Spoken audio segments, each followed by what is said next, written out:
Paper फुटी संदर्भातली एक महत्त्वाची अपडेट समोर येते। मोटेगावकरला डॉक्टर मनोज शिरुरेनं पेपर दिल्याचं आता समोर येत आहे। शिरुरेनं मोटेगावकरच्या मुलासाठी पेपर दिला होता, तर मोटेगावकरच्या मुलासह इतर दोघांनाही पेपर दिल्याची माहिती मिळते।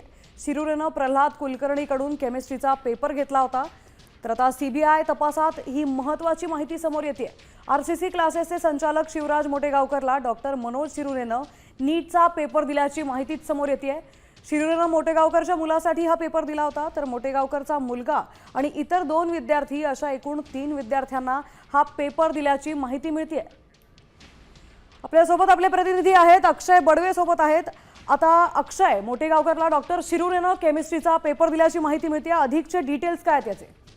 निश्चित सीबीआय तपासात वेगवेगळ्या ज्या आणि नवीन खुलासे जे आहेत ते आता समोर येताना दिसत आहेत। आरसीसी क्लासेसचे संचालक शिवराज मोटेगावकरला मनोज शिरुरेने नीटचा पेपर दिला असा धक्कादायक माहिती जी आहे ती सीबीआयच्या तपासात समोर आलेली आहे। शिरुरेने मोटेगावकरच्या मुलासाठी जो पेपर दिला होता त्याचा वापर इतर 2 विद्यार्थ्यांनी सुद्धा केला होता अशी देखील माहिती आहे। आणि या संपूर्ण प्रकरणात केमिस्ट्रीचे जे प्राध्यापक प्रल्हाद कुलकर्णी आहेत त्यांच्याकडून हा पेपर मनोज शिरुरेने घेऊन मोटेगावकर आणि इतर 3 विद्यार्थ्यांना दिल्याचं जी माहिती आहे ती देखील तपासातून आलेली आहे। त्यामुळे या प्रकरणी आणखी काय नवीन खुलासे होतात हे पाहणं महत्त्वाचं असेल। अगदीच अत्यंत धक्कादायक बातमी। अक्षय, धन्यवाद आपण दिलेल्या सविस्तर माहितीबद्दल। महाराष्ट्रातील सर्व बातम्यांचे विश्वासार्ह व्यासपीठ,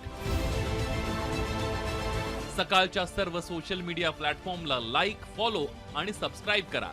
तसंच सर्व नोटिफिकेशनसाठी बेल आयकॉन प्रेस करायला विसरू नका।